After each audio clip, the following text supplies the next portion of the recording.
I keep my goals to myself, cause whenever I share with folks, they get a look upon their face and their memory floats to a time where their goals and the stars. What's good? We're going to get into NXT from July the 21st, 2026. This was a pretty okay episode of NXT. I actually enjoyed the main event. That was really good. It was really strong. Mike Santana is officially a part of NXT, which is great. I'm happy for him. It makes sense. And we're going to start the review there at the main event. So throughout the night, we were shown clips of the Tony D'Angelo Naraku feud thus far, which was pretty good. So the main event was a street fight between the two, in which Tony D'Angelo won. He retained. The match itself was so-so. It's just a bunch of weapons and everything. Naraku ended up doing his finisher on the outside into the abyss, which is fine. He ended up doing, I think, a Death Valley driver through the announce table, which broke, which was great. The match continued on, and Naraku ended up hitting the mist, but Tony D'Angelo blocked it. Then he ended up rubbing the mist into Naraku's eyes. So Naraku was blinded. Tony D'Angelo hit him in the nuts with a kendo stick. He hit him with a low blow. And then he ended up doing the dead to rights off the second turnbuckle through the table for the 1, 2, 3. Tony D'Angelo is still the NXT champion. Post-match, Mike Santana shows up. Tony D'Angelo is celebrating. Mike Santana is just high-fiving the crowd, and he has a brief little stare down with Tony D'Angelo. So I actually do like this. This is perfect. We knew that Mike Santana was always going to basically be bound for NXT anyway. When he came in the first time last year, when he was feuding with Trick Williams, we had reports then that NXT had their eyes on Mike Santana. Mike Santana is phenomenal. He did a very, very good job as TNA World Champion twice. He had 2 okay reigns, and 2 decent reigns. And, him losing at Slammiversary, which is hard to believe, it was almost a month ago, basically, made sense. We knew then that he was going to go to NXT, right? And this actually helps out the main event scene where it needed to be helped out at, because the main event scene in NXT is very, very weak. It's the same in TNA. Like, you've got, Nick Damith there. They're using a lot of young talent in Casey Navarro and Leon Slater, which I do think will be fine. I do expect for Leon Slater to probably be champion come Bound for Glory, which is in 3 months. So we should see him become champion around that time. But Mike Santana coming into NXT and immediately getting pushed to the top of the main event scene is fine. The Tony D'Angelo and Naraku feud just wasn't doing it for me. It was okay, and so their feud is done. So I could see them probably moving Naraku down the card, probably putting him in the mid-card title scene for a little bit, have him maybe go after the North American title, something like that. I do think they're probably going to end up bringing in more guys of House of Torture, more than likely as well. So we should see those guys coming in. I know one of the guys is in Evolve right now. So once he gets more reps under his belt, we should see him. We'll probably end up seeing the House of Torture faction, most of them probably at Heatwave within a month's time, which is next month. So I actually do like that. Again, Mike Santana versus Tony D'Angelo should be good. We should get their first match at Heat Wave, which is great because that's going to be great. And I do think that Tony D'Angelo should turn heel. Why? Because Santana has a great babyface backstory. And I don't see anyone ever booing Mike Santana, right? So Tony D, he's played heel before, early on in his NXT career, and he can do it again. Again, I'm not really feeling the new Tony D'Angelo. Not his aesthetic doesn't do it for me. He does have good matches though, for sure. That's a given. But I do miss the Italian mob boss mentality that he had early on, and they cooled him off with that, pretty quickly. Well, not really quickly, but by like year 4, that kind of stopped all that. So there's that, because like Stax is with Ariana, Adriana. I'm guessing she's on Evolve, and then Luca Cristofano was gone. So yeah, it's a done deal with that family faction. But this is fine. Mike Santana showing up is great. I'm glad that he's here. We need it. He's the shot in the arm that NXT needed. He's the shot in the arm that we desperately needed. And Mike Santana basically has been brought in to revive the NXT main event scene. We got Richard Holiday coming in as well, so that's great. We should probably see him going into Heat Wave.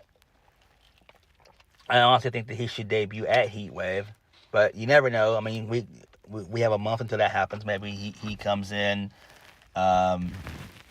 maybe 2 weeks before Heat Wave or something like that. You never know. But this was okay. I actually did like this. This was good. All right, moving on from that. We first start the show off with Robert Stone. He's backstage in his office. And Thea Hale, she barges in his office, wants to talk to Robert Stone. Same thing with Nattie. Mr. Stone tells them that it's a busy night, and he asks what Nattie needs. Nattie says she'll end Jaida Parker tonight, and Robert Stone leaves, and Thea Hale tries to get him not to leave so she can talk to him about something. Okay, that's fine. Moving on from that, this leads us into the first match of the night. Dark State, Deion Lennox, Cutler James, and Osiris Griffin. They defeat Saquon Sugars, Noam Dar, and Romeo Memoro. So the match was fine. I mean, it is what it is. Towards the end of the match, I believe Sugars put Deion through the barricade wall that they have. It's in the same spot that it's always in. They did that spot, taking them out. And then Dark State ended up getting the win via, I guess, like, not really like a high-low or whatever, but like a crazy powerbomb that they do. Minoru, he ate the pin. So that's fine. This actually makes sense.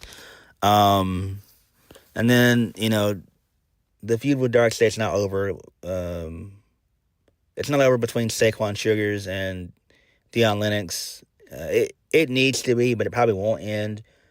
We'll probably get an end to that probably at Heat Wave. So, there's that. All right, whatever. Moving on from that, this leads us into Lizzie Rain. She's talking to Kendall Gray, Jaida Parker, Ren Sinclair, Skylar Ray, and Jaida Parker. So Thea Hale comes in. She's annoyed that she's not getting opportunities. Gray and Parker kind of go back and forth, and then they wish Parker and Ray good luck in their matches. Okay, that's fine. It is what it is. Look, I love Thea Hale. She's fucking awesome. But they've not done much of anything with her. Now, she is doing stuff in TNA, so she's kind of like double dipping, but she is doing stuff in TNA because she is in the Knockouts Television Championship Tournament, which I have enjoyed. It's just they're not doing anything with her on NXT television. Not yet, anyway.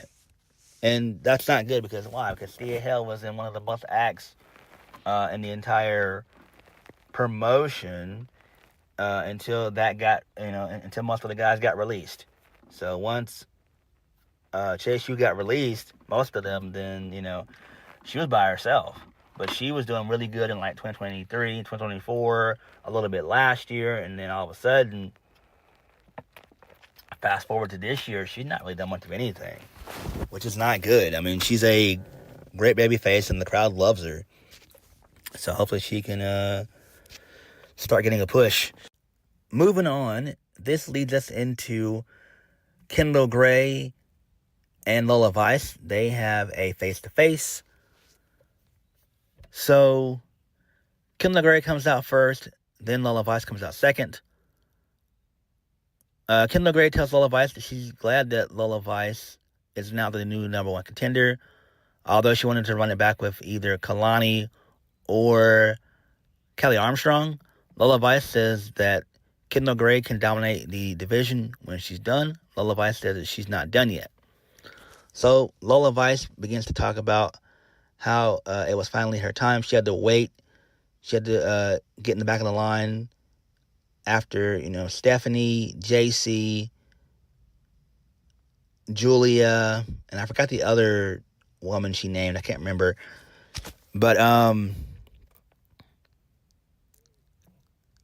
Kendal Gray says that it was her time until her and Lola Vice came face to face. Lola Vice tells Kendal Gray she needs validation. Kendal Gray says she doesn't need validation because she has the title and she doesn't need years to prove she was on top. I love that line. That was great. That was great. I love that. Good shit. Good shit. Good promo right there. That was great. I love that line of the promo. That was fucking great. Lola Vice says she looks like a champion, and Kendal Gray says that she doesn't because she's shy and vulnerable. Kendal Gray says she's honest with herself, and there's no woman in NXT who can beat her at her best. Lola Vice says Kendal Gray beat her one-on-one and one time only. Lola Vice says Kendal Gray might beat her in a match, but not in a fight. Kendal Gray says that she'll take on Lola Vice in a fight. Lola Vice says she'll expose Kendal Gray on August 4th in the Underground. And then Kendal Gray accepts, and Lola Vice said she should be nervous because she'll demolish Kendal Gray, and Kendal Gray says she'll drop Lola Vice on her ass so she can go back to shaking it. Ooh, I love that. That was great. Excellent. This was a really good back and forth promo between both women. Both women were passionate. Both women were really kind of baby facing it up and everything. So I do like this. I don't know if Lola Vice is gonna win. She might. Let's just say she does win the Underground, which I do think she'll win. Then we need to end their feud at Heatwave. So I do think they're probably going to end up having Lola Vice win on August 4th. And I think that makes the most sense.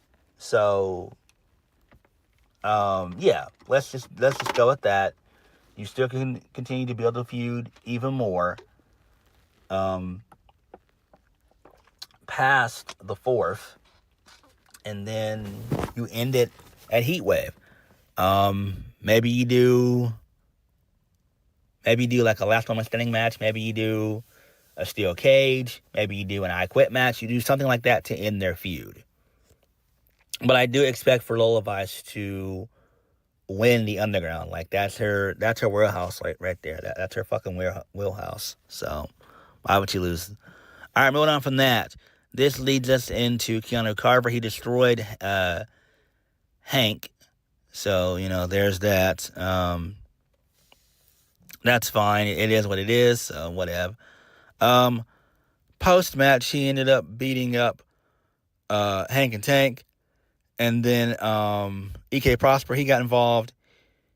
And then the trio beat up Keanu Carver in the middle of the ring. So, that's fine. So, he couldn't beat up two goofballs and EK Prosper. So, whatever. I mean, Hank and Tank, they're fine. But they remind me of... I would say heavy machinery in NXT. That's what they kind of remind me of. Basically, two big burly guys, kind of just oversized guys. So there's that. It is what it is. Whatever. Moving on from that, this leads us into Natalia. My bad, Nattie and company. So Cameron Petrovich was there along with Nikita Lyons. So they walk backstage and come by Thea Hill. Nattie tells Thea Hill that she can help her because what Thea Hill is doing isn't working for her. Thea Hill says she doesn't like them and she's rooting for Jaida Parker tonight. Okay, that's fine. Whatever. This leads us into a clip of Shiloh Hill. He's talking to Danhausen. This happened last week. Shiloh Hill's asking Danhausen for a replacement for his tooth that Tristan Angels destroyed. Danhausen gives him a tooth and asks for human monies. And Shiloh Hill offers to pay him with Bitcoin. I'm like, okay, whatever. I don't give a fuck about this shit at all. This is lame. Moving on, Jaida Parker defeated Nattie. She ended up forcing Nattie to tap out to the sharpshooter. So this match was really good here. Jaida Parker came in with a shit ton of fire and everything else. She went for the hypnotic early on in the match and everything. Nattie got out of dodge. So for whatever reason, towards the end of the match, Jaida locks in the sharpshooter, and basically Nikita Lyons and Cameron Petrovich, for whatever reason, they start to argue back and forth and everything, and then the towel gets thrown in, and then it's shown that Thea Hill ended up throwing in the towel. So that was great. So I do like that. We didn't see her on screen until after the match, so that made perfect sense. I actually do like this. So I'm guessing we're getting a Nattie Thea Hill feud, which is fine. I mean, that's fun. Moving on from that, this leads us into Kalani Jordan. She's talking to Robert Stone, and she tells him that she was robbed in her match, and she should be the number one contender. Robert Stone says that the decision is final.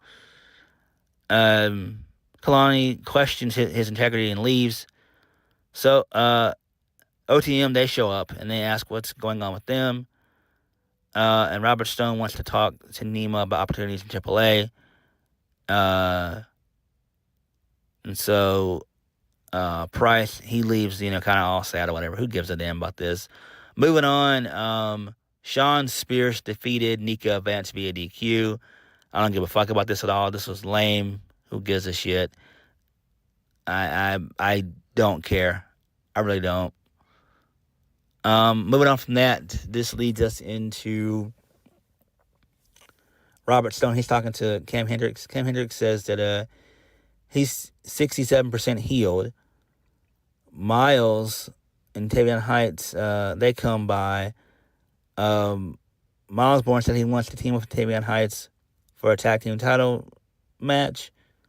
Miles Bourne says he'll defend his North American Championship if he can get a tag match. Cam Hendricks says that he's cleared and he will be Bourne's challenger for his North American title project. Robert Stone tells Miles Bourne after his match with Cam Hendricks next week, he and Tavion can challenge the Vanity Project the week after. Okay, whatever. That's fine. Moving on from that, Raina Volkan, a.k.a. Nikki Blackheart, she defeated Skylar Ray. Match was okay. It didn't last but maybe at best, 2.5, 3 minutes. So this was fine. Match was okay. She got an okay reaction, too.